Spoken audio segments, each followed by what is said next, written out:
Welcome back, our audience. Today we are going to be focusing on the real world after campus. I'm sure you loved our previous show where we focused actually on life after campus. So it's a similar topic but different areas we're going to be covering. Kindly check on our social medias, keep commenting, keep asking those questions. We want more engagement so that we can actually be able to get in touch and see how we can actually expound on this topic. So we'll have our guest with us, and personally I'm Joel Shinali. Our guest speaker, can introduce yourselves.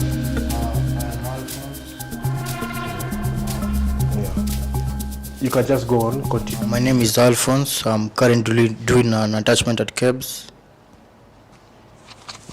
Okay, I'm Franklin Ayo. I'm currently working at Teleperformance as an operation customer expert. Okay, thank you once again. Okay, so we'll commence with a small narrative just to focus more and get deep into the conversation. Then we'll get into the interview. So I request you may allow me in a few just to read to you this narration so that we can get into the questions. So let's be honest. Nobody really prepares you for life after campus. One day you are graduating, taking photos, celebrating. The next day you are home. No timetable. No allowance. No clear plan. If you ever ask yourself, did I mess up this conversation? Because this is a conversation for you. This is the real world after campus, where young Kenyans share the real stories of life after leaving school. Today, we are exploring the job search, the struggles, the wins, and the paths that nobody posts on LinkedIn.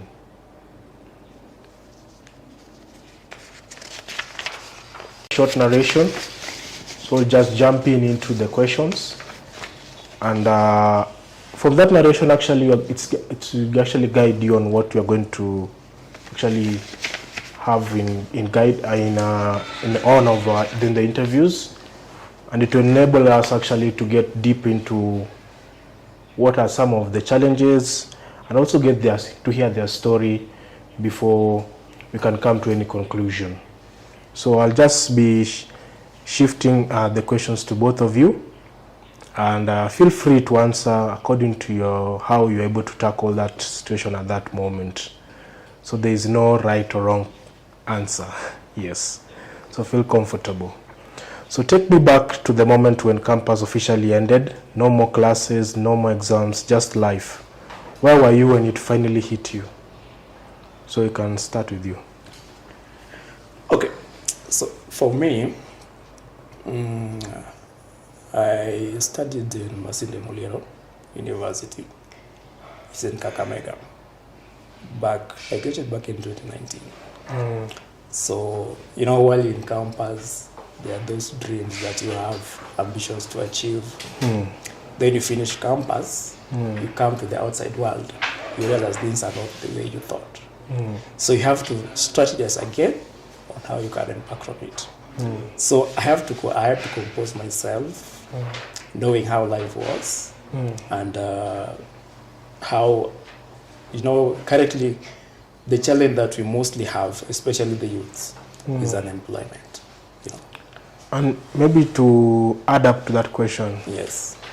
what emotions were you experiencing? Was it fear, doubt, excitement, or confusion? Prior campus, while you're joining, for example, let's just take it back. While you're joining campus, there are those promises you're being given, especially by those who are around you while joining, that you go study hard to become a doctor, go study hard to become an engineer, all that. So you go to campus with the mission of getting out of that campus while immediately landing a job opportunity. So there's an excitement while you're joining. Yes. But now at the end of it all, while you're coming out of the campus, is when you're realizing you are alone with the documents. So you need to strategize. So there's a certain doubt of did I really did what I was supposed to do? You know. Okay. So you have to come back, sit down, strategize. Is where now you can see how you can solve it. And what was your first thought about your future? My future Yeah. after campus. Yeah. Okay, what I can say immediately after campus, I did is just, you know, most people immediately after campus, they try getting out of home, going to some places, or somebody is trying to look for another official job, especially the white collar job. So with me, I tried looking for something that I can do just immediately after campus that can keep me going.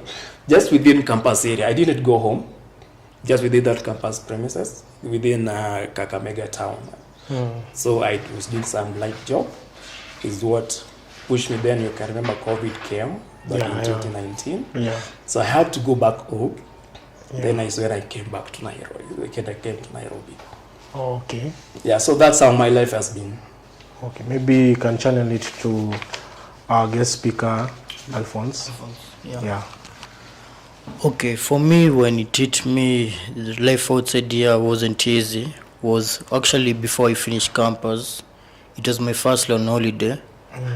It was my first time being at home for a long period during campus. So I wanted to look for something to do, maybe an internship, but I couldn't find anything. I made some applications, just getting rejected. At that time I had some skills. I had skills in web development, a bit of mobile, but I still could not find anything at all to do. So that's when I realized that it was actually hard outside here. And what were your emotions? Yeah, at that moment. Okay, fear, and maybe I'll say I was a bit pissed off. I can't say angry, but I was a bit pissed off because of the job market. Job market was, yeah. And did you feel like you had a future? Okay, I felt that I still had a bit of time to look for something, but I still had that fear that maybe I would be desperate and end up doing something I do not want to do. Okay. Yeah. So when both of you compare your experiences, do you feel there's a similarity? Yes, because we are both not sure about our future. Yeah. But Okay, what I can say, given whatever you have said or whatever I've explained earlier, they're almost similar, given that, you know, basically we are talking life after campus and the challenge that people normally get. So you can get someone immediately after campus, his or her things goes the way they planned. So labda kona mtu anamsaidia, connection, all that. But there are those who, it's you alone. You know, immediately after campus, it's you alone. You have to do it. It's either you or nobody's coming to support you. So I feel like we are fitting in the same shoes with him, given that he had the right skills. I feel like he had the skills, trying to get opportunity, applying for jobs, but he's getting rejection, which is even normal in the current world, you know. But what I normally encourage you do more applications, then also you try networking as well along with that. But for me, back then, I also tried doing applications. They didn't come through. It's the same rejection, the same scripts that they normally send. But, you know, you have to think. By then, I didn't have even passion in tech, all that. So after that is when I realized, no, let me try and focus my energy on something else. And that's why I'm here.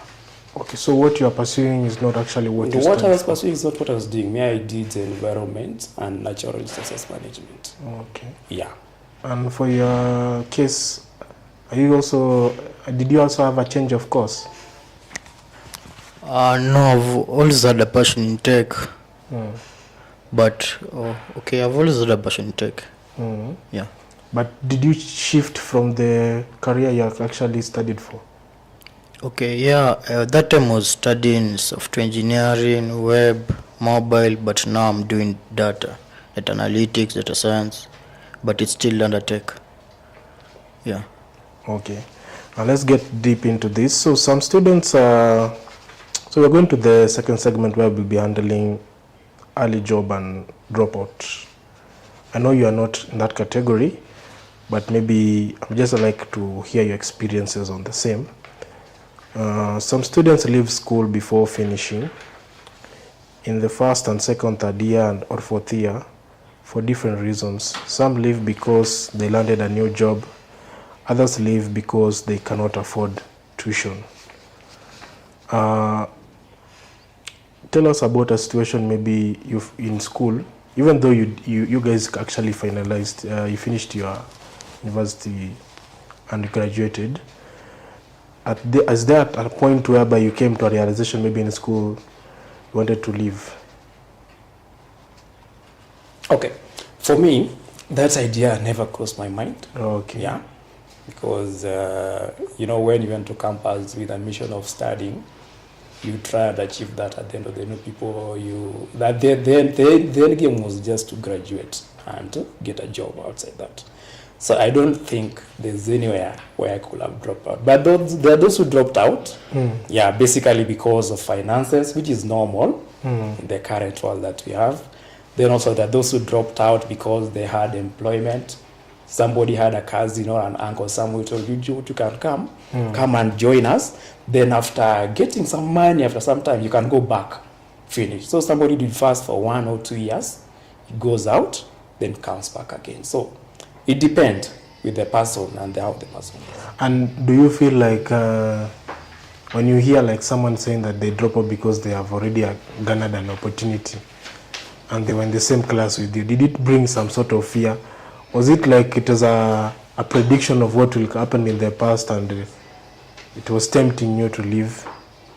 You cannot leave if you don't know where you're going. Yeah. For the other person, when he's leaving, with him he's sure that he's going somewhere. Yeah. So for me, leaving never crossed my mind. All I knew that one time, mine also will come. No, okay. Yeah. And what about your case? Were you tempted? Because usually outside we hear people saying that I've finished, I've graduated, there's no job opportunities. This is a time when COVID is actually striking. Or maybe before even COVID, we still had cases of unemployment, even with graduates. At any point, did you feel like you can actually become a dropout? I've never thought of becoming a dropout. And also, if I was given a job somewhere to drop out of school, I don't think I'll drop out. I think I'll just be a part-time student and also work part-time. But I think school is also important, even though there are no jobs right now. There's some things you usually learn at school, and also I also think it has also given me time to look for other options, and instead of just dropping out and facing life, I've gotten time to maybe think about my life. So yeah, school is not okay. For now, I can say the only problem are the job opportunities, but I still value education. Okay, and what gave you hope to continue even though you knew there's high levels of unemployment, and some of these things usually run even in news? What kept you pushing and even continuing with your studies? Okay, I wasn't only focusing on my studies. I was also doing these LX courses. So what gave me hope was the stories of other people who are doing LX and got employed. And also, okay, I can say that time I was on a holiday, I couldn't get some opportunities because some said that I required a degree. That time I did not have a degree. And also, okay, that time I was not looking for a job. I was looking for an internship or maybe volunteering for free. So I was pissed off that time because I couldn't even find a job I couldn't find somewhere I could work somewhere to get maybe experience for without getting paid. Because that time I was with my parents. I did not need money, just wanted experience, but I still could not find. But I can say, okay, can you repeat your question? Okay, even let's forget even that question. you actually spoke about you being with your parents, Yeah. and you even emphasized that you wanted a job for experience, but you couldn't find none. Yeah. Were those like signs of fear already? That Yeah, that's what actually put fear in me and anger, because I saw that's what made me realize how bad the job market is in Kenya. But okay, I got up from, I was telling myself that I could maybe look for remote jobs. I could, yeah. So I still had hope because I had to, okay, though, because I knew in IT you can take remote jobs. You don't have to rely on the Kenyan market. You can do freelancing. You can maybe even start a startup. So I still had hope because there were other options that I hadn't yet tried. okay. Yeah. And maybe what do you feel from your side about this? Yes, reframe the question again. Yeah. The question is, what kind of fears and doubts actually reached you when maybe focusing on what you actually said, is actually giving work for pardon, you said Okay. Is also volunteer. you're volunteering for free, and there is no opportunity even for what you're actually giving for free. Did you have such a scenario, or maybe it is your own experience, or maybe all your jobs were paid? Not really. Maybe that was his own experience. Yeah. But for me, I feel like given the current world that we are in, even the current Kenyan market, I don't know if it's other African by the level of job market. The demand is high. There are so many youths getting out of campus with the hope of getting jobs, and yet there are those who had graduated before them still unemployed. So it's just you bulk so many people outside after campus aiming for one job. So that's something that is quite challenging. That's why you can find even volunteering, it's not even si rahisi kupata. Like those are the challenges zinaweza kuwa given the job market vile. Yeah. And even before you continue, when you say it's not even easy to get volunteering jobs, is it that we are learning to get jobs? We're actually going to school to actually get that education to get jobs, or we are supposed actually to go to school to not just fix our minds to get jobs, but also to create jobs? Where do you feel like everything went wrong? Is that we put more focus on getting jobs and forgot that we are supposed to create jobs, or even do both, or we just focused on my dad got a job when he went to school, I should also duplicate the same? Okay, I think everything went wrong when this idea of going to campus to be employed came up. Yeah, because we were born while people are going to campus. So we had to just follow their system. You go to campus, get a job, assist your man, build home, marry, all that. That's when you're being considered to be successful in life. So there's no one, even when you're in high school, I can't remember a teacher coming and telling me at Franklin, study hard, you go to campus, after campus, you'll now be business minded, start creating your own jobs and all that. No, it was all about go study, after campus, be a doctor, be an engineer, all that. So I think that's where the problem is. So given that there are no job opportunities as now, and there are so many graduates outside here, so we are competing for very few number of positions. Yeah, and also the skills. The skills vary. You could be having a specific skill, but it's not relevant to that job opportunity that's being needed. Yeah, so that's also a challenge. And what's your take on the same? I will say this: the problem might be what we are taught on campus is different from what is required on the outside. So we might be taught, maybe, okay, I can say the current education is outdated, because for a person in tech is evolving fast. But we might still be taught some very outdated stuff. Yeah. So when someone graduates, they usually do not have the required skills to work, or maybe to apply. You don't even have the confidence to apply for a job. When you read the job description, you realize that you do not know 80% of the things listed in the job description. It's true. Yeah, that may be one problem. The other problem I can say is people do not usually have soft skills. People who cannot communicate, they do not have problem solving, they can't do teamwork. Yeah. So that is usually very important. People, the HRs, the people who employ you, they're going to look at those skills. Yeah. So that is another problem I can say my age group usually has. So I think I can give him to add more viewers. Okay. Even before you add more, I think we are going to take a break.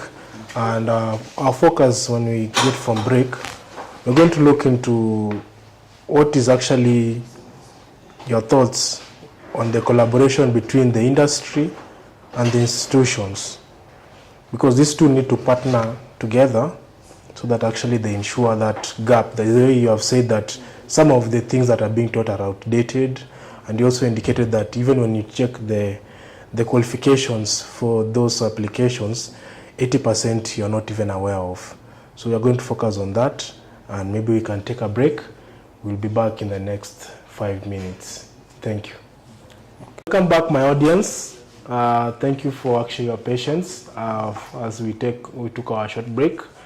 Now we're going to be focusing on the question that we left pending, the gap between the industry and the institutions. And we are going to hear directly from the graduates who actually are now working, and we're going to hear their view, because now they're going to tell us how they felt, what's their view about that question, what was their expectation, and what are some of the solutions they feel can actually be maximized in terms of filling that gap in between those two. Because actually from before we were actually looking at an angle whereby he was telling us that when he's actually applying for jobs, 80% what is required, he can actually not even be able to facilitate. And yet he has actually graduated. It's not like he's actually someone who has not yet gone to the institution, but he feels like he's not confident enough actually to take that position. So back to you, my guests. What's your take? Okay, I wanted to maybe correct you. I'm still in attachment, not yet a graduate, but I've experienced applying for jobs, looking at job descriptions and realizing that I do not have most of the skills in the job description. And I'm already done with the coursework at university. So I'm sure this is a problem that many youth face, majority of youth face. They usually do not have enough skills to apply for the jobs, or they can maybe apply for the job but they do not have the confidence. When they go to the interview, they usually fumble because, so I wanted him to maybe add on something. Maybe before he adds, about the gap between the institution and the industry. What is your take? There's a huge gap because the current things you are taught in the institutions is a bit outdated. So you usually realize this when it's too late. So like say maybe institution will collaborate with the job market. It will be easier for us to know what is required. Like for me, I can say when I've learned many new things when I'm in the attachment I'm doing, which I did not learn during my coursework.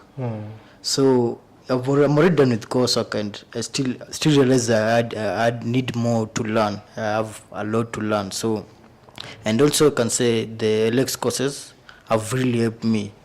If I hadn't done any single LX courses, I wouldn't have any skill now. So I'm sure it will take a lot of time for me to tarmac, because I will need to get some time to get the skills first. You've heard of people who graduated, they had to go to Moringa, pay 100K or something.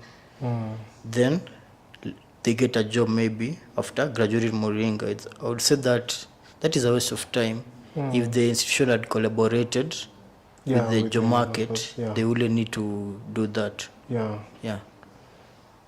So there's no need for actually the institutions to allow to leave that gap for the industry to actually do another retraining of the students? Yeah, I think they need to maybe do something about the syllabus or something, because especially in tech, because I'm a tech student and I can say many things we are taught in school is not what is currently being done in the job market right now. Okay. Yeah. What's your take on the same? Okay, mine is quite compound. What I can say, the Kenyan universities, to be specific, Yeah. the curriculum that they're normally teaching in campus is not what we normally face when you come to the real world. What I'd like to say, another thing on that, beside the curriculum also, in campus, just an example, I have a brother of mine in a certain campus, still in Nairobi. Yeah, he's doing applied statistics and economics. That's a quite complicated course. It's need a lot of learning, training, not even remote, it should be physical.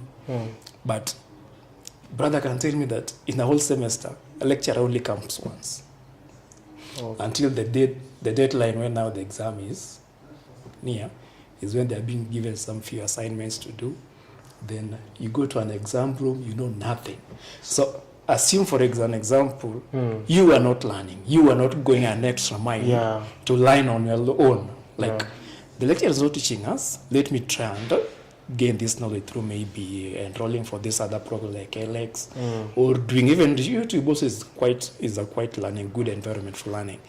So assume you're not doing that. So go to an exam room, the questions are not what you expected. Then you end up getting a grade that cannot help you outside the job market. And there's nothing better like going for campus for 4 years, then you document yako ikusaidie na chochote. So just to add up to that question. Yes. So is the problem the institution, or is it the lecturers, or is it because you're actually specifying that the absence of the lecturer is the reason why you feel like your brother is losing out from understanding this career in economics? Okay, lecturer absence of lecture is part of what the challenges that the students do face in campus. Just earlier on, we were talking about the curriculum. Yeah. Now, being that I've been in tech for quite some time, because I do full stack, both front and back, and currently I'm doing data science with the LX. So those full stack, I've not yet done a job for the full stack, but I've worked internship, just remote. Then I'm only doing some gigs, maybe someone who can refer me through referral and all that. Yeah. So I've been having quite an experience. And what I can gather from the people I've met with maybe in these meetings, they're telling me whatever they're being taught in campus is not what is outside here. Currently, the world is going to the AI. Yeah. The world is going to the AI. Yeah. But you can find in campus, they have not yet introduced that. So you are just doing the theory work part of it. You come to the job market, you're being told, we need you to be using this. For tech, especially for the tech interview, are not the easiest. Or that's what I can say. Tech interview are not the easiest, because you have to do that thing practically there. Yeah, to prove. To prove that you know what you studied. Yeah. So assume in campus, you just fed the theory part of it. There's nothing that you did practical. You go to the interview room, you fail. So that's a challenge that is, in fact, beside the unemployment part of it, that's also becoming a challenge in the current world, because most of the graduates that comes out, they don't have that skills. And that's where now Kina Moringa, LX take advantage of that. Okay, are they actually taking advantage, or are they just filling that loophole they have seen? It's like taking advantage. Filling a loop is taking advantage. I feel like filling that loop is just like taking advantage, because if this thing could have been done in campus, immediately you graduate, you have a project. There are those who graduate even 4 years, may say a computer science, maybe somebody doesn't even have a single project, GitHub, all that, But coming out, these LX, Moringa, they train you, they give you the basic skill. Theirs is practical, but for campus it's somehow theoretical. and you know in the job market, we are going to do something practically. Yeah, so me, I feel like in as much as they are trying to fill, but that will not be the case. I can't imagine going for campus for 4 years, then coming out again to enroll for Moringa and pay around maybe 200. I think theirs is 200 or 100 or something, 1,000 again, for me to be employed. So it means if I had not gone through Moringa, I could have been still been unemployed. So that's the challenge also. You can just add on that. I wanted to add something about school, something I was personally frustrated with. During exam, being told to write codes on the paper, some simple codes that AI can write. Okay, that really frustrates me because I think campuses can give us maybe better exams if you're going to be graded and look for jobs with it. Because if I'm going to maybe sit in class and write some code that I don't think it adds value to me, that's what I'm personally, for me, I was frustrated with that, because that time I was maybe doing I was doing parallelly LX and school. So I realized there was a big gap with what we were doing in LX. We were being told, given practical, real world challenges, like, or maybe hard projects to do. Maybe those one I was doing, which was LX software engineering. I remember being told maybe create your own shell for learning C. But in school, I remember being told maybe on exam maybe to write a code that adds 1 + 1. So you can already see the gap. Someone doing LX and someone doing university, there's a big skill difference. So when the two people go and apply for a job, it's obvious that the person doing LX is going to be picked over the person doing university. Maybe before you continue, a question may be asked, and I think both of you maybe can give the answer. How often should the universities or maybe the colleges or any other institution that's actually giving that educational knowledge to the students be revising their coursework so that actually they match up with the industry? I think every time they are recruiting students or every intake, they should there's somebody who should be responsible of there's someone who's out there, who's out there and also in school, responsible to come and tell them that this is what is required. Okay, it doesn't have to be coursework. They can maybe add it as an activity, or maybe the projects they are given is supposed to match the real one. Maybe if I'm a lecturer, I can give you a project which I know if you do this project well, you'll have the current skills required outside. Am I clear? Or you're clear. You're clear. It's just that I wanted to know, like, should they be doing it because you're saying during the intakes, but you see, like, something like AI just came abrupt, and this is something that actually can shift the whole coursework. So should it be quarterly? Should it be per semester? Should it be semi-annually? I can say, it's not realistic to do the revision every intake. So I'll change my answer to maybe the assignments and projects that they are given should match what is being done outside. Maybe right now people are using AI to do something, maybe automation. There's a lecturer who is supposed to give them, the lecturer who is teaching maybe AI or something, is supposed to give them a project about AI automation, because it's currently being done now. So the lecturer should be well updated with what is currently happening, instead of just following the syllabus, or I don't know if they usually have a syllabus or maybe, but instead of following that, they should come outside and find out what is being done outside, and then maybe give them an assignment or a project to do. So when is the best appropriate time? Is it after the examinations? Then and the other guys are getting in, they do the revisions, according to their performances and how the camps they saw, or they can just do it even immediately, even in the middle of the semester. Or Okay, when you use, okay, when the lecturer is the one who is supposed to be updated and given the assignments, there will be no need for the revisions, because the lecturer is the one teaching the students. So that each lecturer should have the responsibility of being updated. I can say in my school some lecturers were updated but some were not. So some lecturers will give us maybe an assignment or a project to do, which is actually what is being done in the job market, but some just taught what they've been teaching for maybe 10 years.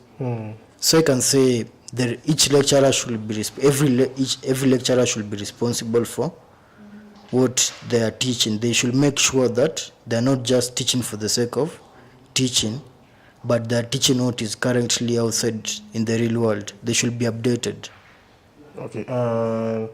Maybe you can also answer this maybe and also give him also to respond on the same. Yeah. Some of the lecturers may say they're also preparing you in the event whereby, as much as we're talking about artificial intelligence, automation, what happens when this automation actually breaks down? You need to have that knowledge, that manual knowledge on how things are done without any machine. You just have the basics at hand. The skill set are actually equipped in your hands, so that you, without the dependence, like maybe still, let's say for an accountant, the event maybe the system, the software is not working, he still has that knowledge in terms of doing the ledgers, the balance sheet. So he can actually do it whether the software is working or not. He can actually even be able to confirm, because some of these machines, even AI, several times it has been actually been tested and it has been proven that it's not 100% accurate. So in such an event, maybe a lecturer may defend themselves and say they're also preparing you. As much as you may feel like the knowledge is not relevant at the moment, it has some relevance in the event of a breakdown of the systems. Yeah. Okay, I can answer this question as a tech student. This is how I can answer. There's usually basics. So the lecturer should be very good at basics to be able to give me the basics of maybe the unit I'm doing. When I know the basics, like let's say for programming, when you already know to go through the documentation and you know the basics, loops, so it will be easier to learn new language. If a new language comes, it will be very easy to learn. So when I think the lecturer should teach the students the basics very well, and also add them a current project. So maybe as an assignment, you give me a current project that is done outside on a project that I can be able to use, maybe problem solving skills, teamwork, communication. Maybe I can present the project. That's what I think can be done. So they just add value. Yeah, they can. When instead of maybe just giving me, I was frustrated because that time I realized, I was in 1.1 or 1.2, that the only thing that if I relied on school, the only thing that maybe I could do was add numbers or maybe print a loop 1 to 100.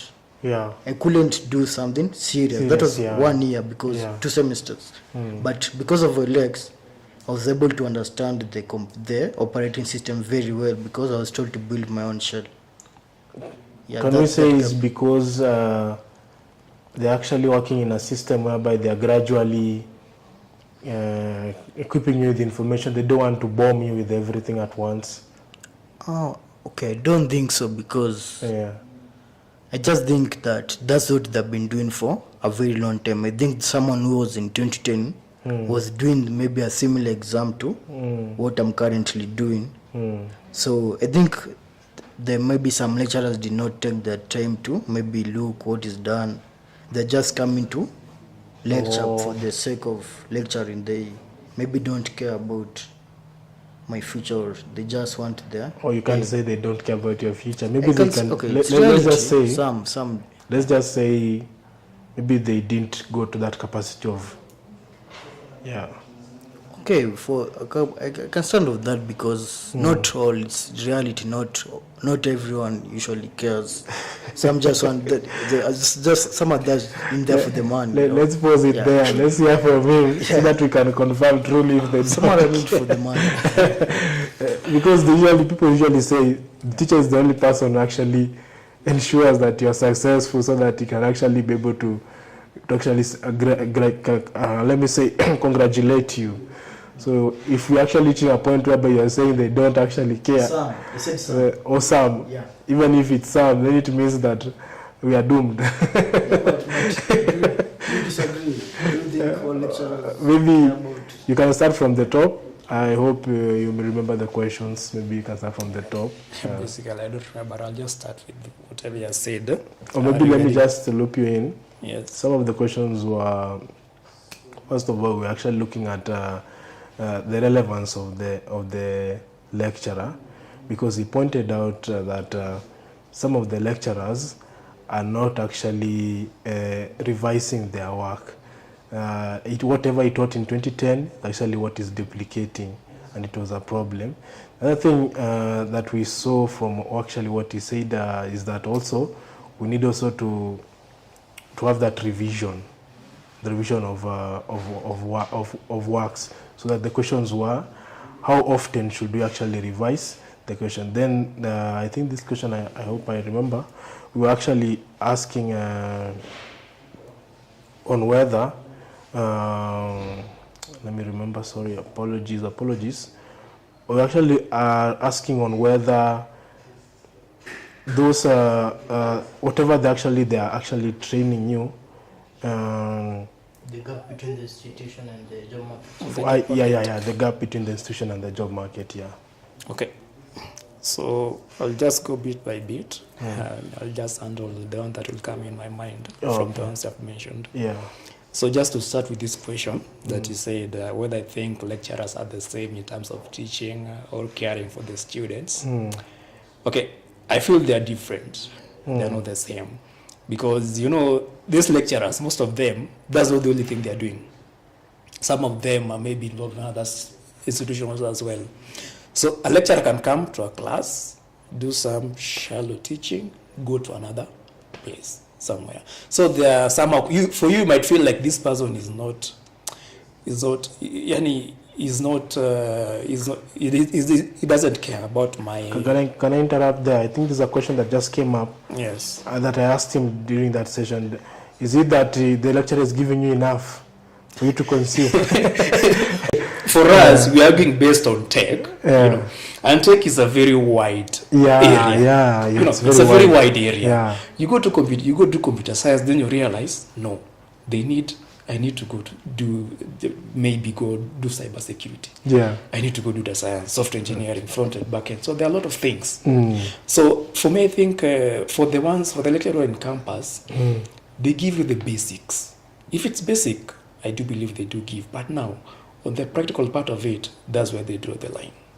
If I was to say, that's where they draw the line, because they can give you, you know, the basics. Even a lecturer can send a PDF. And in fact, most of them, they normally do it this way. They don't come to lecture, let's say for the beginning of the semester. Then in the mid-semester, they send you some 50 PDFs having some Python codes that you personally you don't understand. So then exam comes and all that. So for the basic, they do try. But now for the practical part of it, when you're supposed to build a real project, because that's now where the job market lies. Building something that is solving an issue. That's where the challenge comes, because you don't have the skills.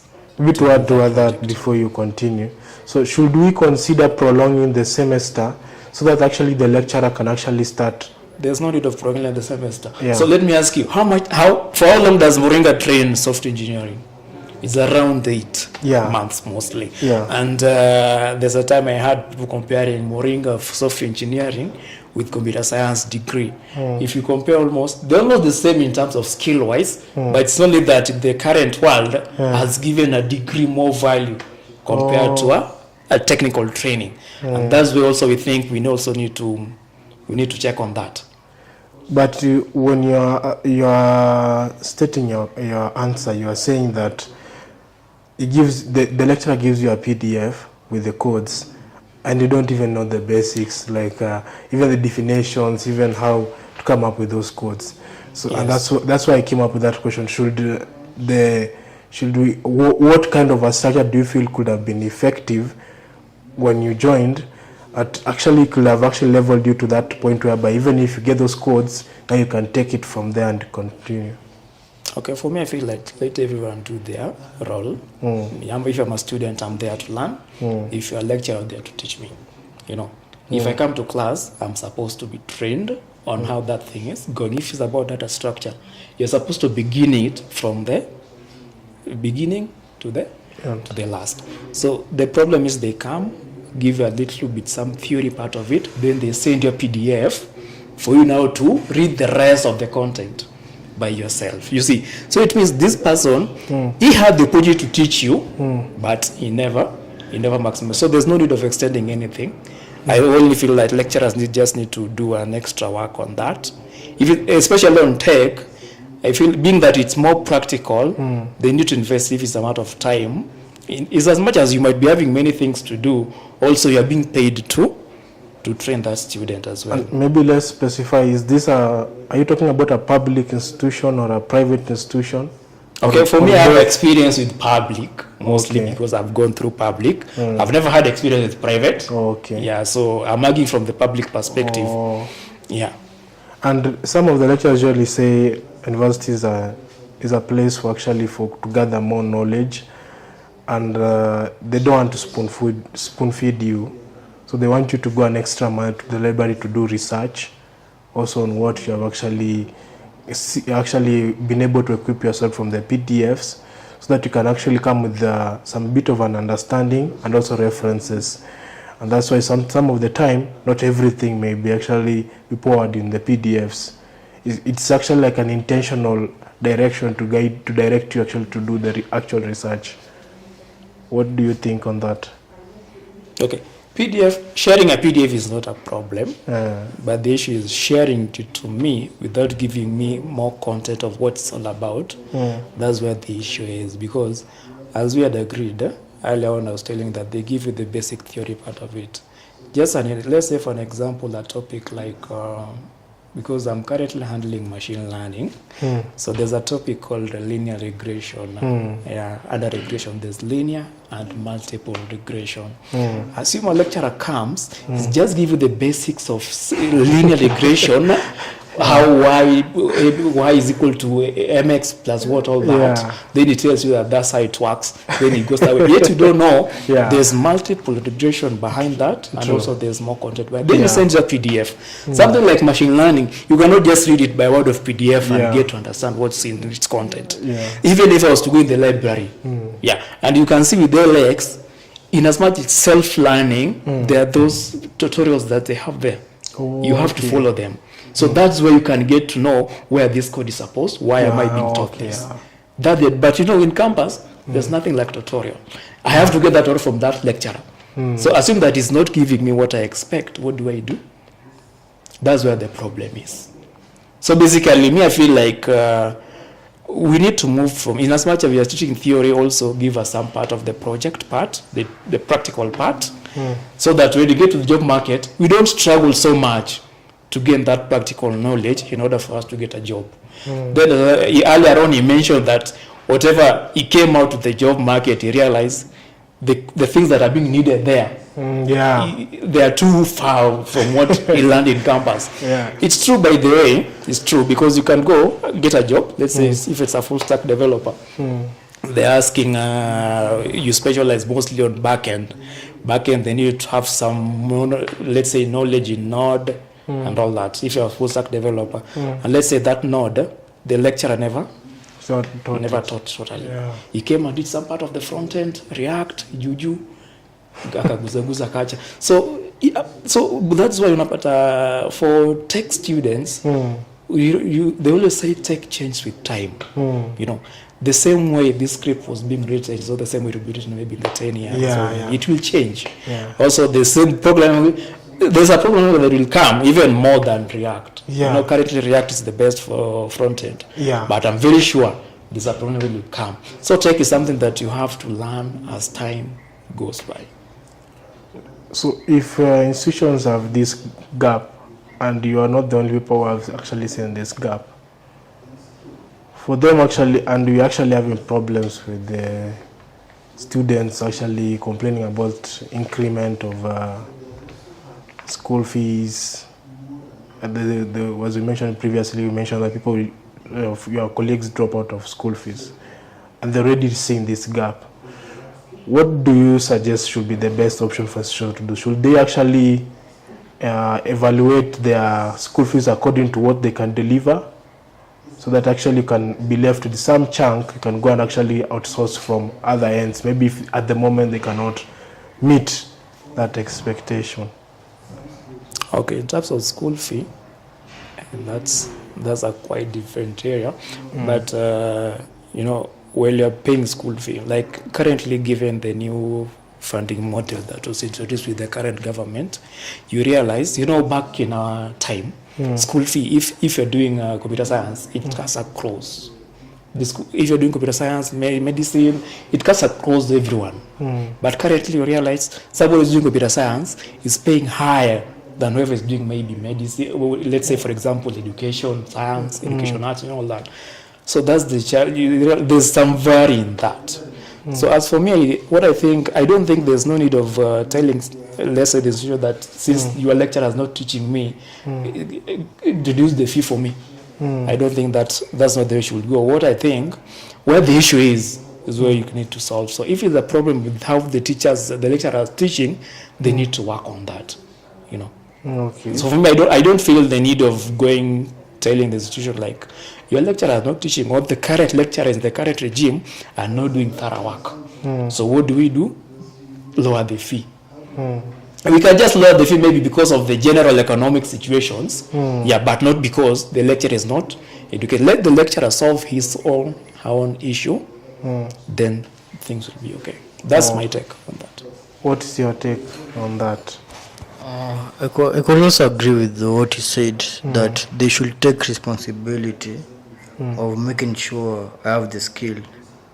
So everyone should play their part. I should attend classes and be willing to learn, and they should also be willing to teach me, make sure that I get skilled, because I think the point of university is to get skilled, but there's too much skill gap in graduates.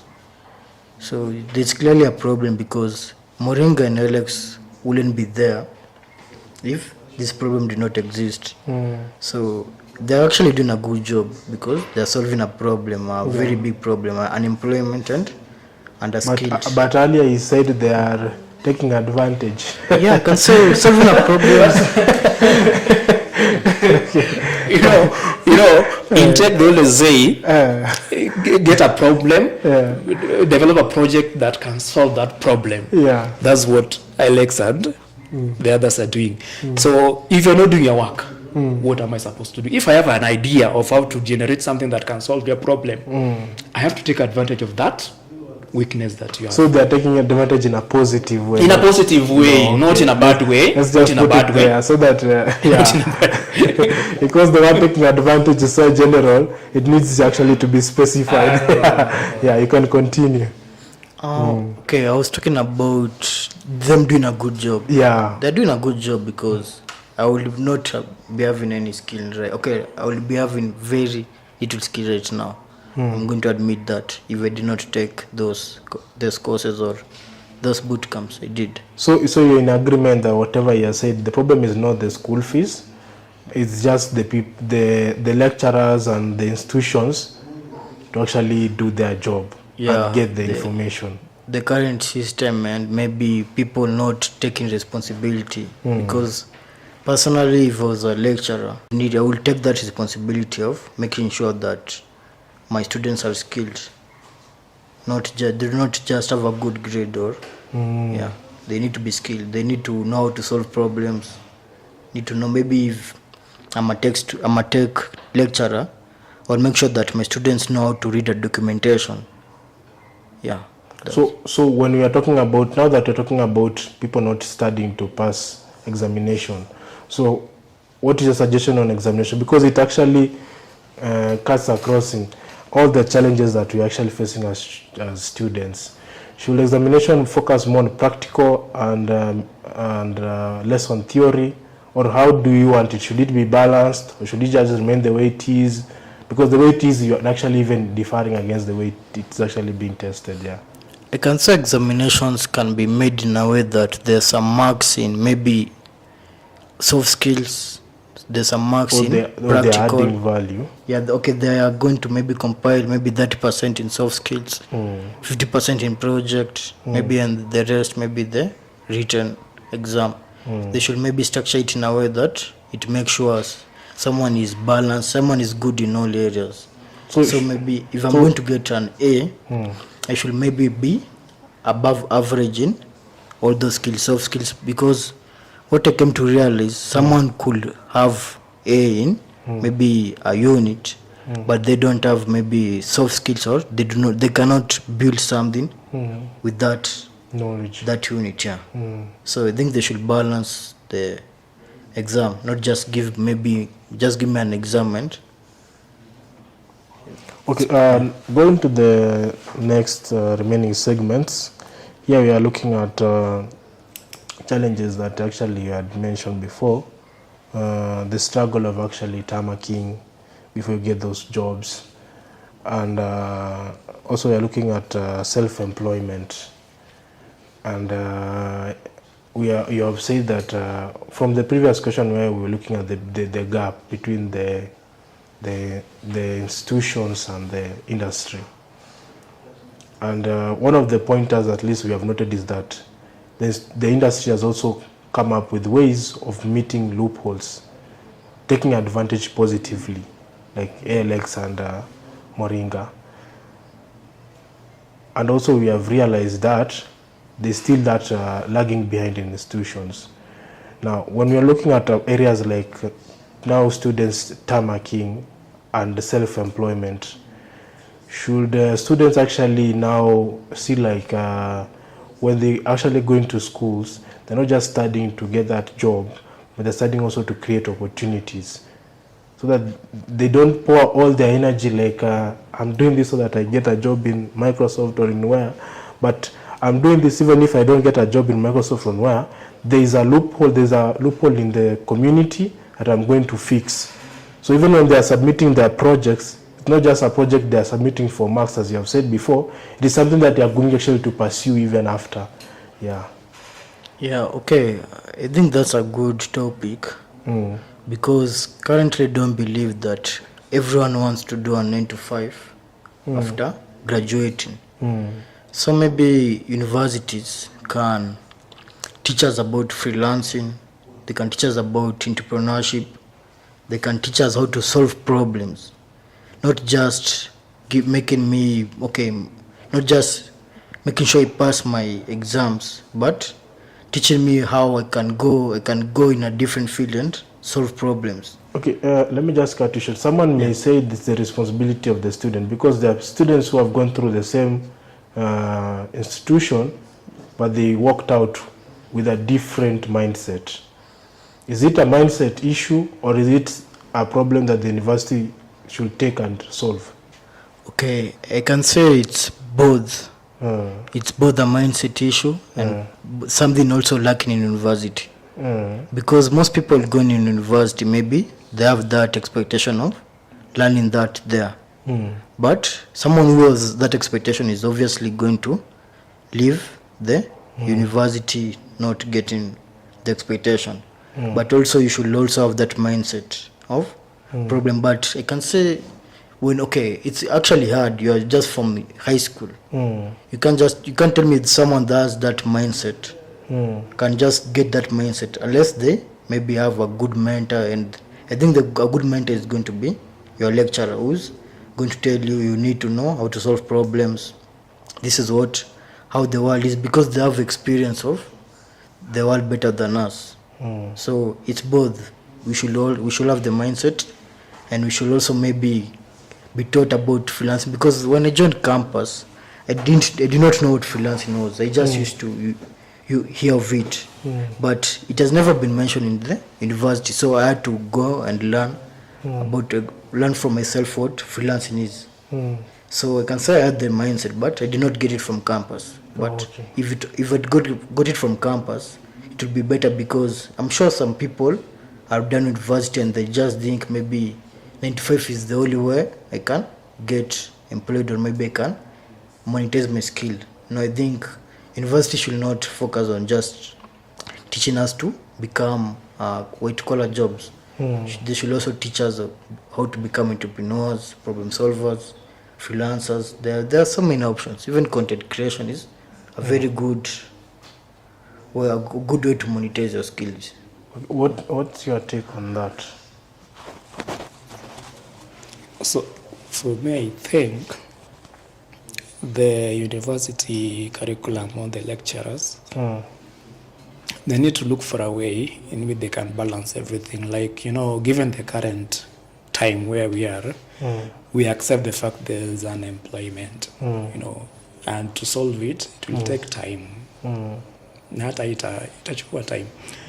So we need to accept that now there's unemployment. What do? We create employments. And how do we do that? You train the students on how doing that, especially in tech. Given that we are in tech, the people do come with startups. Some of them do fail because of some simple mistakes. So you can train people on how to manage a startup. Yes, say you have started let's say a pay system. It fails because of some few reasons that you are supposed to be told in campus, or how to manage it, how to manage your employees and all that. Because when you open a startup, you have to employ people who are there. So there's that aspect of entrepreneurship that you have to train in campus. So I think that's what they need to embark on. Not only embarking on, let me train you Python. After learning Python, I sit you for a CAT main exam, you go out of campus. No, you need to train me after now. Let's say that now I've learned that Python and opened a known company with that. How am I supposed to manage the system? Those are the skills that they think they also need to embark on. Maybe just to cut you short, Yes. Can institutions say that they usually offer that with these common units where we have entrepreneurship, we have business law? Yes. Those common units, the institutions can say that they usually offer that, but in common units that actually students actually learn? Okay, for me, I'm addressing specifically on the tech. Oh, okay. Yeah, I'm talking just specifically on the tech, and that's where the issue of startup come in. Yeah. Most even the challenge that normally startups have currently, it's somebody opens a startup, then it fails. Maybe because of finance and all that, getting donors becoming a challenge. So there's some things that you need to learn on how you can market yourself also. Because if you create a startup, we need to know what you are doing. We need to know your company. You can't only just have a website and tell us that you are referring to a website. We need to know what basically do you offer. That's where the aspect of how do you do content creation come in. So universities, when you're studying tech, they were not facilitating any such units that cover such? I told you I never did tech in campus. Oh, okay. Oh, yeah, you did something. So tech, those are knowledge that I have generally, because I also have siblings who are going through campus. We share a lot. But forget even tech. When you're studying environment, were such units actually being offered? I never saw something like you can go open your own business and do that. No. Yeah. So the basic, most of the common courses that I normally see during our time, as things like course 100, I don't know, it was communication something. Oh, communication, HIV/AIDS and something. Those things that they don't apply in the real life situation. So what I'm trying to say is, by then there was nothing like current content creation. But currently you can see content creations has helped people. It's helped people a lot. Like you just shoot a short skit, you post it online, then all of a sudden you get so many reviews, and that's the way you have just marketed yourself. So now that you have said that back then there are no such opportunity, so the university should be able to actually foresee. What I think what university can do, currently they need to sit down. Like now there's a problem of unemployment and all that. What are some of the skills that we need to train the students, or what are the new programs or the courses or units? I think they're units. What are some of the new units that we need to adapt to our curriculum?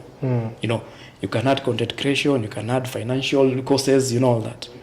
Business management, some little bit of business management. So it's not a must that you have to do business management to have that unit, but you can just take a course that apply to someone who can manage a startup, for example, you bring it to computer science. Yeah, so you apply it there. Just to add to this point, maybe both of you can answer. There was a time where the Minister of Education actually gave a list of courses that he felt that were irrelevant and they could not actually assist the students. Should they also break down also to the careers, even the ones that are relevant, but to now units that they feel like these units are not relevant at the moment, like the ones you said, like you feel like at the moment communication skills and HIV were not actually the ones that are. What do you think? Okay. According to me, regarding that's also a point. You know, we have so many courses, but given the job market that you have to accept, not all courses are marketable. Yeah, that's truth. So there's nowhere somebody can be doing a course. I can't remember an example, but still say some less course. Yeah, then you get out the job market, you don't get a job, then you want to blame the institution. It's just that course is not marketable.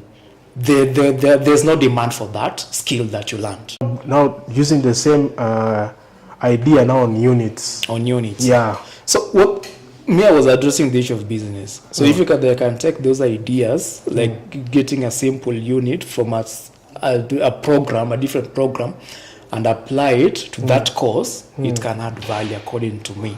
But also I was just adding on that there are so many courses that don't solve the real world situation problems.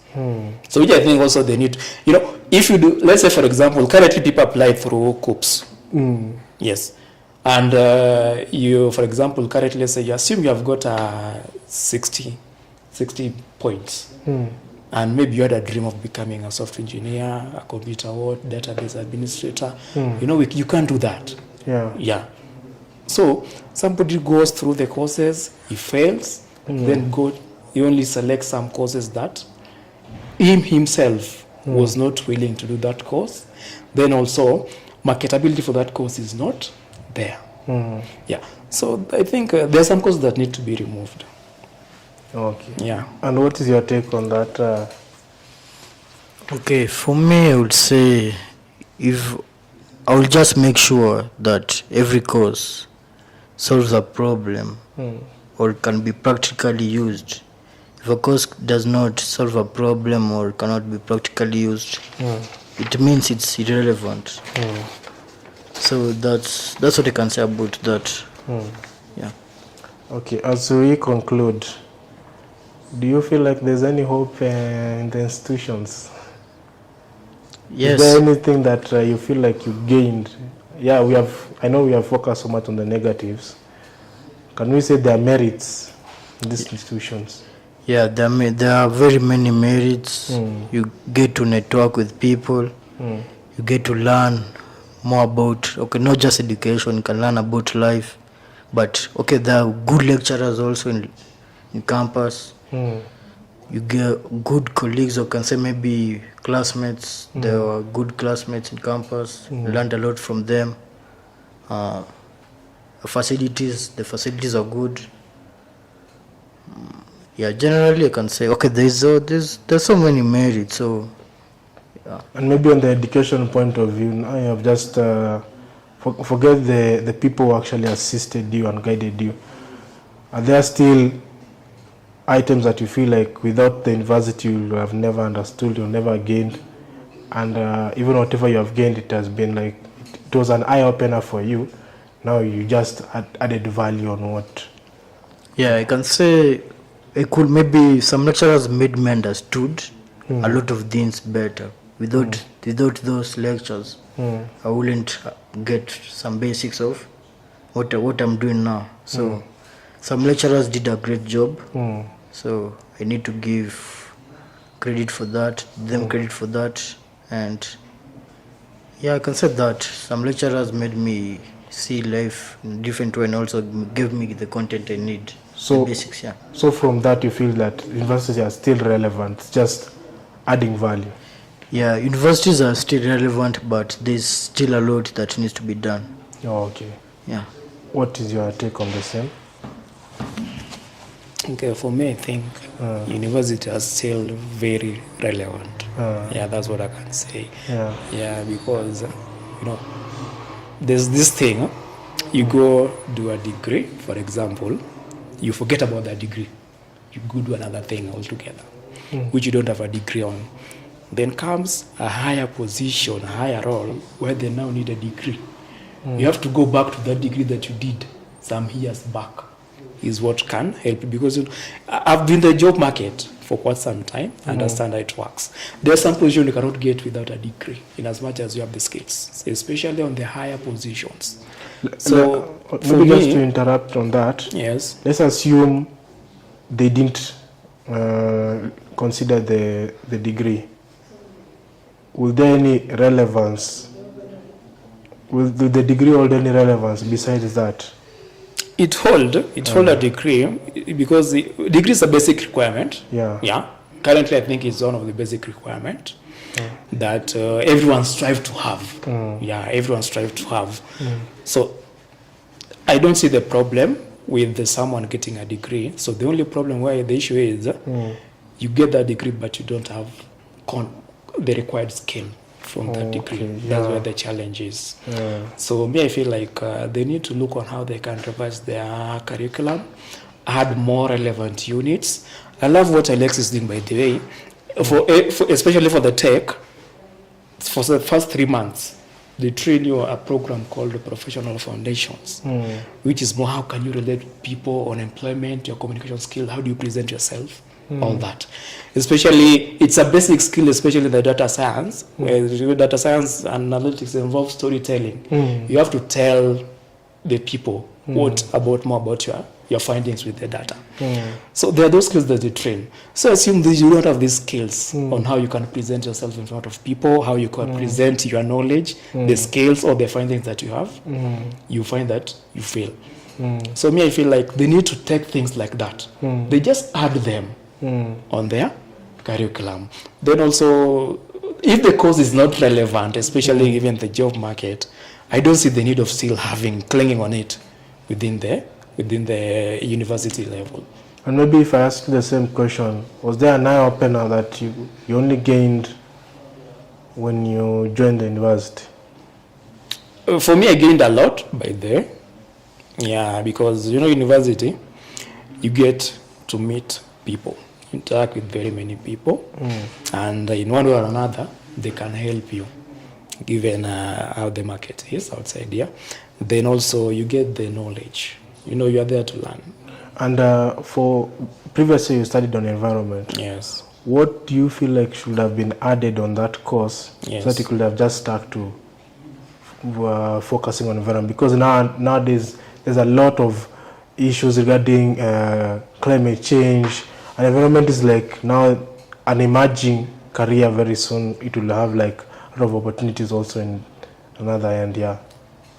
Okay, so for the environment, just to say, it's just a lot of adding more practical courses. Things like, and I think an environment has a course called GIS. Yeah, GIS, you can even apply it in data science. Yeah, so I think those are things that you need to put more focus on. Though for curriculum in the environment, I've never had a challenge of it because they teach you so many things, like the policy, the environmental policy, how it works. Then there's this, the one for NEMA. So the only problem with the environment is now the job market. That's where the challenge is. Because with the environment, it's hard for you to create a job opportunity with using environment. Yeah, it's very hard for you to create not like tech. With tech, you can decide to build a startup and it booms. Maybe it booms or it doesn't booms. But for environment, you first have to look for a way of getting somewhere you can put your skills on. Is when you can see what you can do. So that's the challenge, just the job market. But in terms of curriculum, I never saw any challenge or anything that I can mention that was bad within the curriculum. It's only that lecturer has a more pote. So which is also, those are common things that you nowadays experience in the institutions. Maybe back to environment, as we are preparing for a parting shot, do you feel if they could have taught you the entrepreneurship angle of it, maybe it could have been different, like how to approach these funding organizations, some of the challenges they face, areas that you can actually solve, some of the knowledge that can be impactful. Because I'm sure now that the world is working on recycling, we are all moving to organic because of cancer and all this hype for junk food, which is actually leading to diabetes and other diseases. Do you feel like there's a gap you could have actually filled? Okay. If they could have actually equipped you that. Okay, for the 4 years, Yeah. I never saw anything related to entrepreneurship, which I think they could have been involved with also. For the 4 years, I never saw anything business-minded. It's just on how you can manage the environment, the natural resources, and all that. But if you could have done that, I think if they can just improve. So that's where now the curriculum now comes in. Like now, they need to improve on such things. So if it's something like being a business entrepreneurship, you need to train your students. You know, now the environment you can land NGO clients. So you need to train your students on how they can approach their clients, how they can market themselves, all that.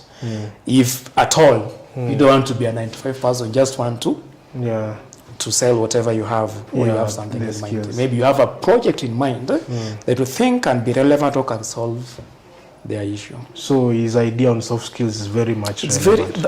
I think that's why also universities are so reluctant on. By there, it might look a very simple thing. But if you go to the interview, there are so many things that they look at you. You know, the interviewers, they just look at you. They say, in as much as this man is having the skills, but there's a problem with him. There he's articulating his points, it's not adding up. Okay. Now, because time is not on our side, I think we have gone beyond the extended duration. Apologies for that. Okay. Maybe we can have your parting shot. Okay. You can give him his parting shot as we come to a conclusion. Okay. For me, it has been a nice interaction. The topics are topics that are relevant in the current job employment world. So, and we'll just see on how we can refit these apart of, even the government can even see on what they can do regarding the curriculum of the institutions. But all in all, everything has been fine.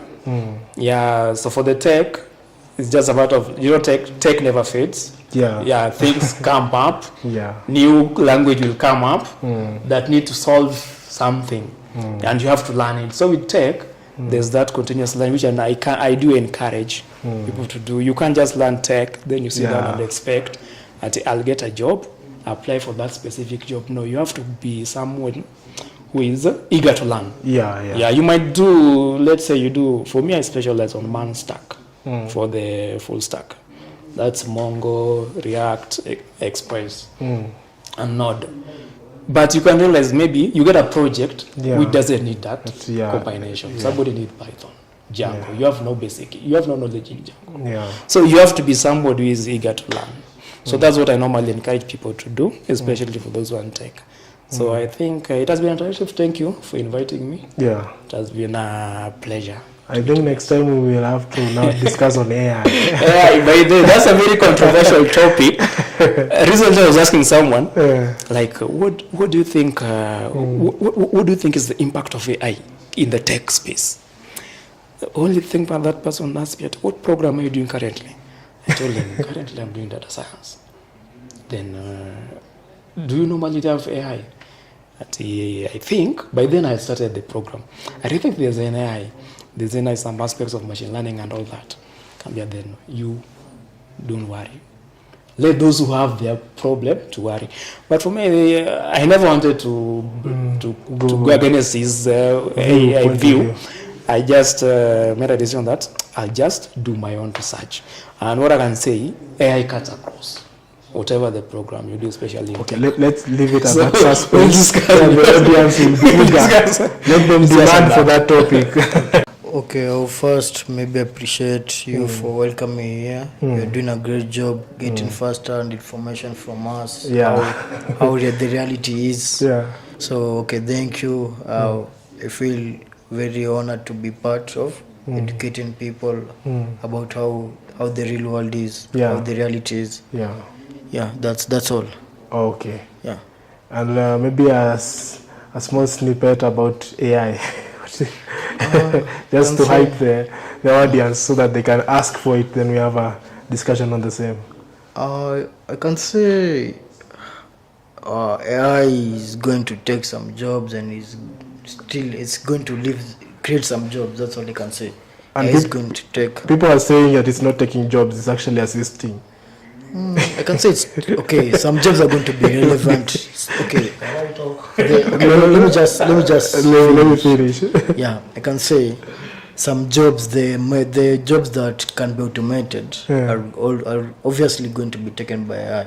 The routine jobs, but some jobs cannot be taken. Because just what to his point maybe before your answer. Yeah.